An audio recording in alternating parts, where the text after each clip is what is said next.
Hello everyone, स्वागत है आपका हमारी एक और वीडियो में। आज हम दिल्ली पुलिस के लिए आपके लिए लेके आए हैं बम्पर वैकेंसी, जो कि 10वीं और 12वीं पास के लिए कैंडिडेट अप्लाई फॉर्म कर सकते हैं।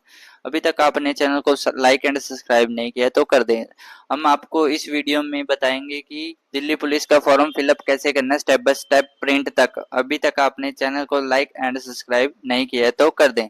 तो चलिए बिना देरी करते हुए आपको इसके बारे में पूरी जानकारी देती है और फॉर्म फिलअप करके दिखाते हैं स्टेप बाय स्टेप। तो सबसे पहले क्या करना है,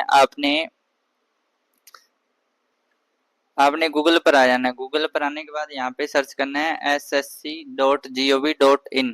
जैसे आप सर्च करोगे तो आपके सामने कुछ इस प्रकार का इंटरफेस खुल के आ जाएगा। तो आपने थोड़ा नीचे की ओर स्क्रॉल करना है। यहाँ पे आपको दिया हुआ है constable male and female Delhi police examination 2025। इस पे आपने ओके कर देना। ओके करने के बाद आपके सामने कुछ इस प्रकार का दिल्ली पुलिस का नोटिफिकेशन खुल के आ जाएगा।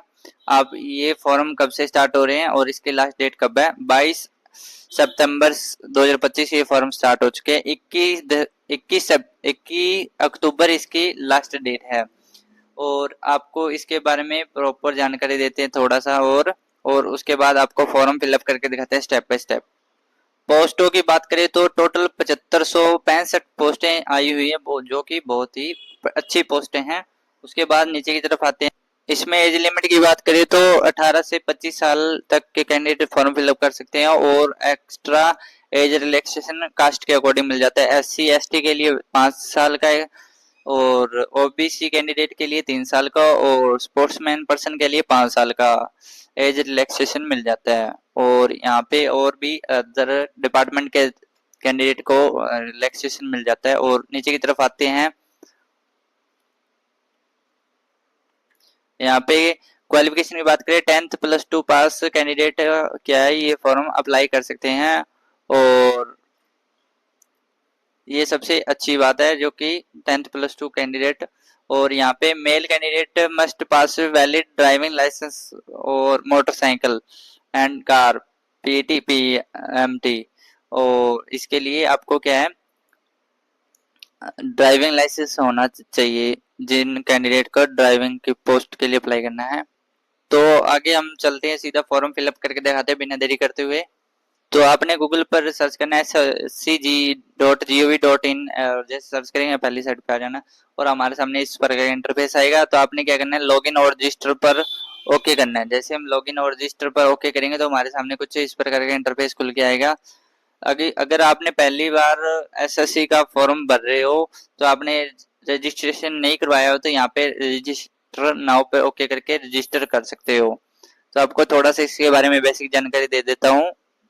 तो सबसे पहले आपको पर्सनल डिटेल फिल करनी पड़ेगी, फिर पासवर्ड क्रिएट करना पड़ेगा और एडिशनल डिटेल देनी पड़ेगी। उसके बाद डिक्लेरेशन कंप्लीट करना पड़ेगा। तो यहाँ पे कंटिन्यू पे ओके करके आपने क्या करना है, यहाँ पे अपना आधार कार्ड नंबर डाल देना है, और वेरीफाई में भी आधार कार्ड नंबर डाल देना है। और यहाँ पे कंडीशन ओके करके सेंड OTP पे ओके करना है। मोबाइल नंबर पे जो आधार कार्ड से लिंक है उस पे OTP चला जाएगा। उसके बाद नीचे की तरफ आएंगे तो आपने कैंडिडेट का नाम डाल देना है, और यहाँ पे कैंडिडेट का रीवेरीफाई नाम डाल लेना है। और उसके बाद जेंडर पूछा गया, मेल है फीमेल, वो जेंडर डाल लेना है। डालने के बाद यहाँ पे डेट ऑफ बर्थ डाल देनी है, और वही डेट ऑफ बर्थ नीचे डाल देनी है, same to same. Father name वही फादर जो आपके DMC में दिया हुआ है वो फादर नेम डाल लेना है, और वेरीफाई फादर नेम में भी वही same to same father name डाल लेना है। और मदर नेम में भी आपके DMC में 10th की +2 की जो भी DMC में नाम है वो नाम डाल देना है। वेरीफाई मदर नेम में भी वही नाम डाल देना है। और यहाँ पे मैट्रिक यानी कि 10th कौन से बोर्ड से की है वो बोर्ड का नाम डाल देना है, और वेरीफाई में भी वही बोर्ड का नाम डाल देना है। और यहाँ पे 10th का रोल नंबर डाल देना है, यहाँ भी 10th का रोल नंबर डाल देना है, और कब आपने 10th पास की है वो ईयर डाल देना है।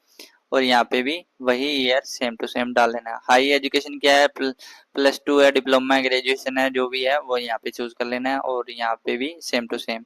और यहाँ पे मोबाइल नंबर डाल देना। मोबाइल नंबर डालने के बाद यहाँ मोबाइल नंबर पे OTP चला जाएगा। OTP डालने के बाद आपका मोबाइल नंबर वेरीफाई हो जाएगा। ईमेल आईडी यहाँ पे आपने डाल देनी है। डालने के बाद ईमेल आईडी पे भी यहाँ पे सेंड OTP का ऑप्शन आ जाएगा, उस पे OTP डाल देना। डालने के बाद सेव एंड नेक्स्ट पे ओके करोगे तो आपके सामने पासवर्ड क्रिएट करने का ऑप्शन आएगा, जिसमें क्या है, पहले आप सेव एंड नेक्स्ट पे ओके करने के बाद आपके सामने नया इंटरफेस खुल के आएगा। उसमें आपने क्या करना है कि अपना मोबाइल नंबर पे आईडी रजिस्ट्रेशन नंबर और पासवर्ड लिख के आएगा, वो पासवर्ड डाल देना। पासवर्ड डालने के बाद आपने क्या है नया पासवर्ड क्रिएट करना है। क्रिएट करने के बाद बेसिक डिटेल डाल लेनी है, आपकी कास्ट क्या है और आपका एड्रेस डालने के बाद आपका क्या रजिस्ट्रेशन कंप्लीट हो जाएगा। उसके बाद आपको सीधा फॉर्म फिलअप करके दिखाते हैं, आपका यहाँ तक रजिस्ट्रेशन कंप्लीट हो जाता है। यहाँ से आप रजिस्टर नाउ कर सकते हैं। आपको सीधा मैं फॉर्म फिलअप करके दिखाता हूँ, सीधा लॉगिन करके। यहाँ पे अपना क्या है रजिस्ट्रेशन नंबर डाल देना। रजिस्ट्रेशन नंबर डालने के बाद यहाँ पे कैप्चा डाल देना। कैप्चा डालने के बाद यहाँ पासवर्ड भी जरूर डालना है। उसके बाद हमने क्या है लॉगिन पर ओके करना है।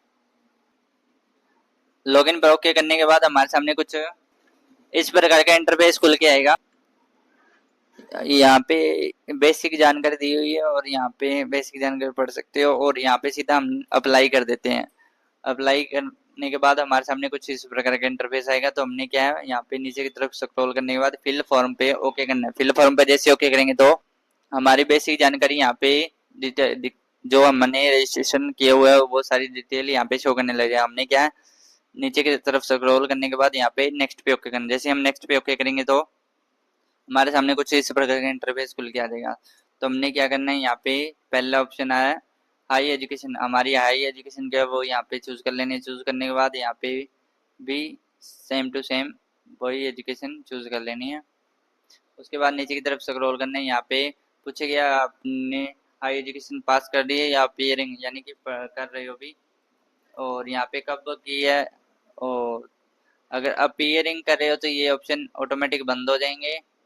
और यहाँ पे पासवर्ड पे ओके कर देते हैं। पासवर्ड पे ओके करने के बाद यहाँ पे अपना स्टेट का नाम चूज कर लेना, जिस स्टेट से आपने +2 जो भी डिग्री वगैरह या आपकी हाई एजुकेशन की है वो यहाँ पे स्टेट का नाम डाल देना है।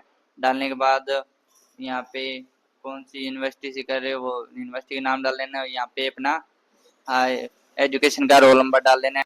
उसके बाद यहाँ पे परसेंटेज डाल देनी है और यहाँ पे सेव एंड नेक्स्ट पे ओके करना है। जैसे हम सेव एंड नेक्स्ट पे ओके करेंगे तो हमारे सामने कुछ इस प्रकार का इंटरफेस खुल के आ जाएगा। यहाँ पे पूछा गया है कि आपके पास केंद्र सरकार या दिल्ली सरकार का क्या आपके पास कास्ट सर्टिफिकेट है, अगर है तो यहाँ पे यस करना है, नहीं है तो नो पे ओके करना है। तो उसके बाद नीचे की तरफ आना है। यहाँ पे पूछा गया है यू आर एक्स सर्विसमैन, अगर है तो यस करना है, नहीं तो नो पे ओके करना है। आगे पूछा गया है इस eligible for special Kota ESM आपके पास है तो यहाँ पे यस करना है, नहीं तो नो पे ओके करना है। आगे पूछा गया है कि आप दिल्ली पुलिस के डिपार्टमेंट के कैंडिडेट हैं, अगर है तो यहाँ पे यस करना है, नहीं तो नो पे ओके करना है। उसके बाद नीचे की तरफ आ जाते हैं तो यहाँ पे पूछा गया है कि आगे पूछा गया है कि आप दिल्ली पुलिस में आपके फादर मदर या पेरेंट्स रिटायर्ड हैं, उनके कोई पुत्र या पुत्री हैं तो यहाँ पे यस कर दें, नहीं है तो नो पे ओके कर दें।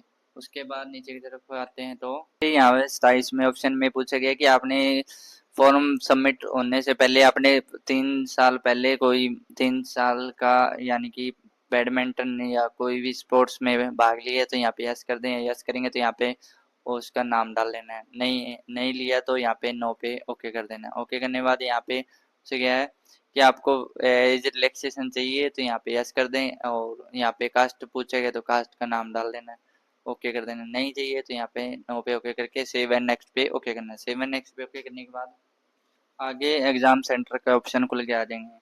यहाँ पे आपने किस एग्जाम सेंटर को पहले परफॉर्मेंस देना चाहते हो, किस सेंटर को बाद में, सेकंड में किस सेंटर को, उसके बाद में 3 सेंटर की परफॉर्मेंस दे सकते हो। फिर आगे पूछेगा आपको एनसीसी कैंडिडेट सर्टिफिकेट है तो आपके यस कर दें, है तो यहाँ पे यस कर देना है और यहाँ पे डिटेल उसकी डालनी पड़ेगी, नहीं है तो यहाँ पे नो पे ओके कर देना है और यहाँ पे भी नो पे ओके कर देना है। यहाँ पे नीचे पूछा गया है कि यहाँ पे पूछा गया है कि आपके पास राष्ट्रीय रक्षा यूनिवर्सिटी से आपने डिग्री डिप्लोमा या और कोई सर्टिफिकेट हासिल किया तो यहाँ पे यस कर सकते हैं और यहाँ पे उसके डिटेल दे सकते हैं, और नहीं लिया तो यहाँ पे नो पे ओके करके सेव एंड नेक्स्ट पे ओके करना है। सेव एंड नेक्स्ट पे ओके करने के बाद हमारे सामने फोटो एंड सिग्नेचर अपलोड करने का ऑप्शन आ गया है। तो हमने क्या है यहाँ पे फोटो एंड सिग्नेचर अपलोड कर देना है। अपलोड करने के बाद नीचे की तरफ आते हैं तो फोटो अपलोड कर फोटो अपलोड करने के लिए आपको क्या करना है कि ये इसको स्कैन करना है। स्कैन करने के बाद आपको ये प्ले स्टोर पे ले जाएगा। माई एसएससी ऐप आपने प्ले स्टोर से डाउनलोड करना है और वहाँ पे आपने लॉगिन करना है। लॉगिन करने के बाद आपने फोटो वहीं से आपकी कैप्चर होगी, या आप मोबाइल से कर रहे हो तो यहाँ पे कैप्चर लाइव फोटो पे ओके कर सकते हो और आपकी फोटो यहाँ से डायरेक्ट हो जाएगी। और इसके बाद यहाँ पे अपने सिग्नेचर अपलोड करना है। सिग्नेचर अपलोड करने के बाद नीचे की तरफ सेव एंड नेक्स्ट पे ओके करना है। फोटो सिग्नेचर अपलोड करने के बाद हमारे सामने कुछ इस प्रकार का इंटरफेस आ जाएगा। तो हमने क्या है सेव एंड नेक्स्ट पे सारी डिटेल यहाँ पे शो करने लग जाएगा। हमने क्या है सारी डिटेल से चेक करके अगर कोई मिस्टेक हो गई तो गो बैक पे ओके कर सकते हैं और डिटेल अपनी सही कर सकते हैं। और आगे हमने क्या है सेव एंड नेक्स्ट पे ओके करेंगे तो हमारे सामने पेमेंट का सेक्शन ओपन हो जाएगा। तो हमने पेमेंट पे करके और अपने फॉर्म की रिसिप्ट डाउनलोड कर सकते हैं। तो आपको वीडियो कैसी लगी, लाइक एंड सब्सक्राइब नहीं किया है तो लाइक एंड सब्सक्राइब कर दें ताकि हमारी आने वाली हर एक वीडियो की जानकारी आपको टाइम टू टाइम मिलती रहे। Thank you.